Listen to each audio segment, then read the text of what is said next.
দরকার নেই। এই মুসলমান শুধু তাই নয়, ওনাকে আল্লাহ পাক লম্বা বানাইছিল, মানুষটা ছিল 48 হাত লম্বা। কত হাত?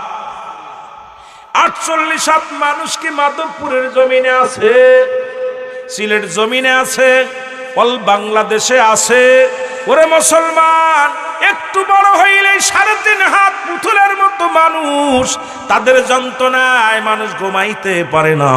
এই মানুষের যন্ত্রণায় মানুষ রাত্রে ঘুম যাইতে পারে না, রাস্তায় চলতে পারে না, পথে ঘাটে চলতে পারে না, সন্ত্রাসী কার্যকলাপ করে, কতই না মস্তানি করে, মানুষকে মারে, সুদ খায়, ঘুষ খায়, জিনা ব্যভিচার করে, অন্যায় করো। একবার কি চিন্তা করো, জীবনের প্রথম কাপড় পরিধান করেছো তুমি অন্যের সাহায্যে, জীবনের শেষ কাপড় পরিধান করো অন্যের সাহায্যে, কেন তুমি অন্যের জানমাল হরণ করো রে বান্দা? ও যুবক, দিলের কান্ডা লাগা শোনে না।